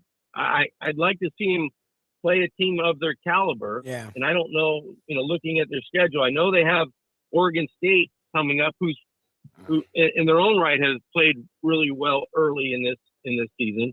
But they have Utah later, who's pretty good. California looked good against Notre Dame for a while. UCLA, Notre Dame, I don't know. I don't know who else is on that. They played Utah week 7. Utah week 7 is the first time. So they're going to go 7. That's actually, John, I think that's their biggest issue is they don't play anyone. Because if you look at the teams right now, Georgia's just by themselves. They're the only great team. Alabama's had their struggle versus a Texas team that we don't know what they are. Ohio State's been really good, but again, we still question their defense a little bit. Michigan's been really good, but they've played nobody. Yeah. Clemson struggled a lot. I don't know. I don't think they even belong in the discussion right now. But the problem with USC is they've been dominant, but they played no one, and they won't play anyone until week 7. Yeah, that's the problem with sometimes in college football, you're going to have that blitz in week 1 where you have all these tremendous matchups. Yep. And then it's like upset Cupcake City for week 2 and 3. And then maybe even into week 4, and then you get into your conference play, and if your conference is weak and you're USC, you maybe have one more game you circle because we could probably run the table. Whereas some other conferences, even though Georgia's way better than everybody else in the SEC, you get a couple nicks at the wrong positions. It kind of evens the playing field a little bit. But I don't think so, out west. They don't play Oregon at Imagine they had like OJ, Ricky Bell, Charles White was great. I mean, they used to have every all-star on that team. So surprising to see that they dropped off for as long as they did. But now, I mean, the NIL must be very lucrative out there in California. I know the Juice was getting a couple of $1,000s a copy for those, game tickets that he was selling outside. So, and that was a different era, when the illegal money was not quite as fruitful as it might be today.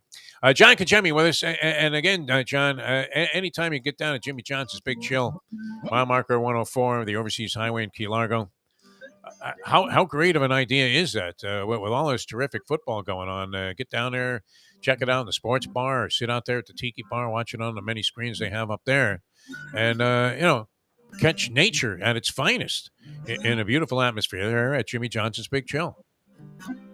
Yeah, located at mile marker 104. The Big Chill is one of my favorite places because it has so many different things to do. It's one of the most impressive dining and entertainment experiences you can find in all of the Keys. The tiki bar outside, put your feet up, have a drink, watch the sunset. It's just beautiful sunset views there. Go inside. You have a fine dining restaurant. You have the fisherman's pizza, which is unbelievable. And then you go to the sports bar that was renovated and really watch any game in any sport that your heart desires. Whatever season you're there, just pony up, grab a Heineken Light and get some cheese nachos and have yourself a day, right? So it's a fun experience and first-class service. Larry and my brother Dominic and my sister-in-law Amanda, they do a tremendous job running the place. So if you're even close to mile marker 104, stop in for great food, great experience, great views. It's Jimmy Johnson's Big Chill. I was talking to somebody yesterday that's in the restaurant business and said that she had stayed at Jimmy Johnson's Big Chill and was, luxurious. I don't even know how to describe it. The accommodations there. I told her, of all the places I've ever stayed, that was the best. I couldn't even call it a room. I mean, it was literally a home that I've ever had, in any kind of vacation and or outside destination that I was staying at. Just unbelievable. The accommodations there. Check that out at jimmyjohnsonsbigchill.com, and you can make your plans. If you have like even three couples that somewhat get along, you don't even have to get along that well because the way these accommodations are so enormous. It's absolutely fantastic. All right, we're coming back with more. We'll wrap things up with John Congemi. John Congemi's Pigskin Playbook here on the Defo Show, formerly known as Dateline Dolphins, but, also known as, I guess. It's kind of like a lot of my friends, you ask, the guy's name, and he also says, and I'm also known as. Also goes by. Exactly. Jimmy the Cheat. Yeah. Like, what? Hey, Defo, this is great. My buddy Micah Ruzioni, right? 1980, the goal against the Russians. He's a good friend of mine. Yeah. And everybody in Boston has a nickname. All of his buddies have a nickname, right? Yes. So this one guy, he's a little bit miserable. So they call him, here comes the cloud. Here comes the cloud. Everything's always miserable. So his son is like halfway miserable, so they call him partly cloudy. which is one of the greatest nicknames I've ever heard of. That's great. That is brilliant. No doubt about it, man. Little Junior over there is a little sour too. All right, we'll come back with a few more minutes with John Congemi here on the Defo Show in just a moment. Now that it's partly cloudy. Ponies in Style at Champions, the outstanding simulcasting room at beautiful Hialeah Park. Yes, the grand old lady of thoroughbred racing has never been more vibrant, and you can wager on the races from the top tracks around the country while enjoying a cocktail at the Brass Rail Bar or any of the fine food served throughout the facility. If poker is your game, you're covered in Style, and you can play all your favorite Vegas-style games, including blackjack, craps, and roulette, in Hialeah Park's sizzling hot casino.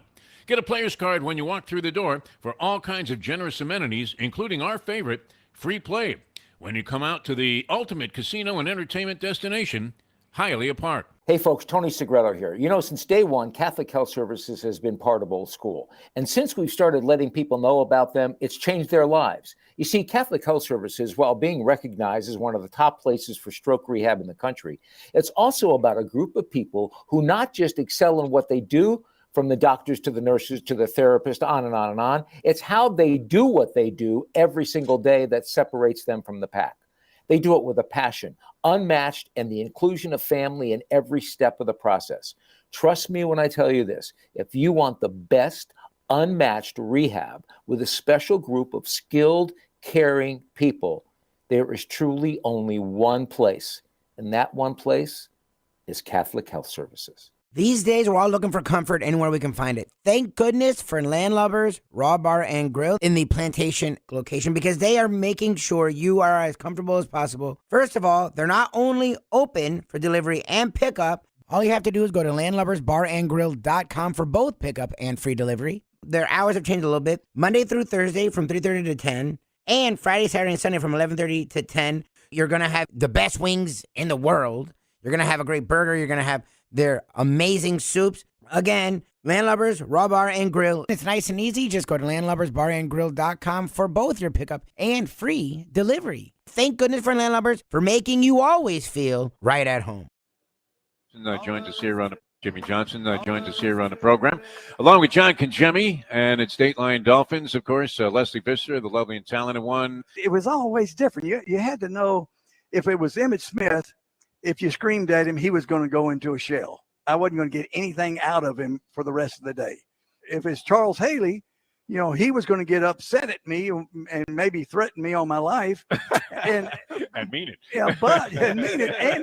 And he could have done it too, I promise. But when he went into my office, he said, Coach, just get on to me one-on-one. Don't do it in front of the other players. Now, Michael Irvin, I could cuss him like a sailor. And the more I cussed him, the harder he worked. From South Florida to the entire world, thank you to the iHeartRadio app. Here is Defo joined by Lubie on The Defo Show. Welcome back to the show here. Wrapping up a Peel Yourself Off the Mat Monday. Had a lot of fun being with you guys, by the way, and thanks so much for your participation. John Congemi's with us. John Congemi's Pigskin Playbook, brought to you by Jimmy Johnson's Big Chill, mile marker 104, the Overseas Highway. And, of course, Mike Lubie Lubitz, a very happy Mike Lubie Lubitz, as not only did FSU go to 3-0, but his Dolphins came back, and in spite of the fact that he was leading, I mean, you can't say lynch mob, a verbal lynch mob. That's so bad. Against Tua Tagovailoa, he came back to throw for 6 touchdown passes in one of the remarkable finishes. I guess, too, we should touch on this just briefly. You play to win a game, but if you don't win a game, you get fired. Herm Edwards, the latest college football coach to go. Herm, who seemed to be very well received on the college level in the beginning of his tenure, quickly ran into a bit of a short fuse with the alumni, and he's gone from Arizona State. Speculation that Matt Rule might go back to college football. I don't know. Are you buying that, John Congemi? Matt Rule leaving the pros to go coach Arizona State? Is that even feasible? I don't know. I'm not buying it, but it's not out of the realm of possibility. I mean, he had a lot of success at some schools, at Baylor and Temple, and so Herm's out after a 1-2 start. Never bought into Herm Edwards at Arizona State for me personally. I don't know why. It just, in my mind, it just didn't fit. It just didn't look like it was gonna work from the beginning. At 68 years old, he compiled a winning record while he was there. I think there were 26-20. Yes. But I just always had him in the NFL and as an analyst and doing the things he did. And I think that, it just, they didn't win enough. They won, but they didn't win enough. And at Arizona State, I don't know how much you should expect to win all the time, to be quite honest with you. They're in a league where if you catch lightning in a bottle, you could stay there for a fairly long time. But I guess, that 26-20 record just wasn't good enough. I don't know. That's a tough spot to win consistently at. I think he was, it seemed like he was suffering from some kind of dementia before he got the job. He was so detached from everything. They may as well have had Smoking Joe Frazier coaching the team, in the latter stages of his life. It surprised me when he got that job. It seemed like, I want to say my recollection is he was doing well enough to sort of have been a pleasant surprise in the beginning, and then I guess it all fell apart. All right, we haven't seen the Bills yet this week, so I mean, this is obviously with a little bit of an asterisk as trying to formulate an opinion. But your thoughts, John Congemi, on the Dolphins and the Bills coming up next week, assuming everything is status quo. Yeah, Dolphins have a fighting chance now. Didn't think that 24 hours ago, I guess. Yeah.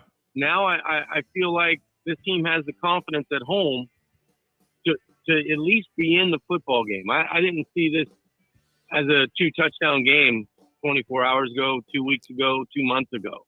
I thought the Bills are clearly the better team. They probably are clearly the better team. But now I think the Dolphins have some belief that they have a fighting chance to beat anybody, anywhere, anytime. And, the way they played yesterday against a very good football team, they're going to have to do that again. And they're going to have to limit mistakes even more because, Buffalo's better than Baltimore. And they're clearly, I think, between them and Kansas City, the best two teams in the AFC. And the Dolphins are trying to, inch their way up to get into that conversation. I hope there are no copies laying around the training facility of the old Joe Philbin playbook and that they never go back to it. It doesn't Or Brian Flores, for that matter, because I want this party to continue, John Congemi. How great was that? Two guys with 11 catches and each in excess of 170 yards, touchdowns galore, scoring in seconds, coming back from the dead. I mean, I just want this party to roll on against the Buffalo Bills next week. Yeah. Let us dream all the way to next Sunday. And I'm actually, I never hoped that a team is compromised, but you would have thought the only chance they had is if they carted off Josh Allen in this game tonight against Tennessee. And I think I'm with you. I would like to believe that they have a fighting chance, that they have a puncher's chance against even a Buffalo team that might look great tonight. In the ensuing week coming up here at home at Hard Rock Stadium. John, always a pleasure, my friend. Thanks, man. That's not easy to do an hour on the phone either, man. I know what that's like. Having been a part of many blown remotes in my radio career where you ended up calling in from some diner on a cell phone for a couple of hours, and say, okay, Lou, you're on from Miramar. How are you? And it's not easy to do. So thank you so much for doing this. And we'll talk to you again next week, my friend. Absolutely. Look forward to it, guys. Have a great week. All right. Thanks so much. John Congemi, man. Held up pretty well for an hour on the phone, did he not? Mike Lubitz, would you say? Good. I forgot he was on the phone halfway through it. That actually went better than I thought it would. All right. So I go to Stingers yesterday to watch the games, right? And Dave B's there, the proprietor. He's been there forever there with a place on the beach. Yep. Good pizzas, reasonably good food and, good prices, I got to say. They're very reasonably priced. Always like all right. And, there's something for everybody there. It's fantastic. And a good cheer also. Mm-hmm. And I'm walking in, and Dave B speaks another language. He speaks a little Ed Ogeron. And so I don't really understand anything he's saying. Nobody does. But, I'm getting a little hard of hearing in terms of distinguishing conversations more so than, I hear what's something's being said, but I have to go, what? So I'm getting to that stage. Anyway, so Dave B asked me, he says, so you're doing some podcast. Do you know this guy named Mao? And I'm like, Mao? Who the hell is Mao? I couldn't think of it because I wasn't thinking of Mike Mayo. Oh. And so the word is out, man. Everybody in the restaurant business is buzzing about these live remotes. That's good. And Dave B's hit me up with a look like, hey, so how come you guys haven't been here yet? It's right up the street from your place, Defo. Well, what excuse do you have? You can make it happen. Said, well, Dave B, you might want to pony up a little bit of capital, too, and make that happen. There's a reason. There's a reason, an even deeper incentive to love these places. Although we wouldn't lie to you people. I mean, if we say a place is great, it's great. He takes places he likes. Yeah.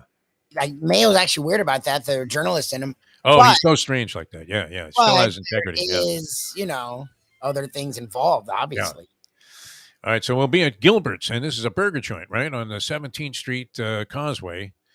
And, I would imagine it's somewhere right in the vicinity there of 17th Street and Federal Highway. At least I'm hoping so, because I don't want to have a hard time finding a joint. But Gilbert's, all right, so we'll be there today, 12 o'clock, with Mike Mayo's Lunchbox on South Florida Live. Thanks for tuning in, everybody. We will catch you at 12 o'clock, and then again tomorrow at 7. A lot of fun being with you. And we'll see you tomorrow at 7 here on the Defo Show as we leave you know that. The time. 9:04. Let's go to eat a damn snack. Look what they done to my show.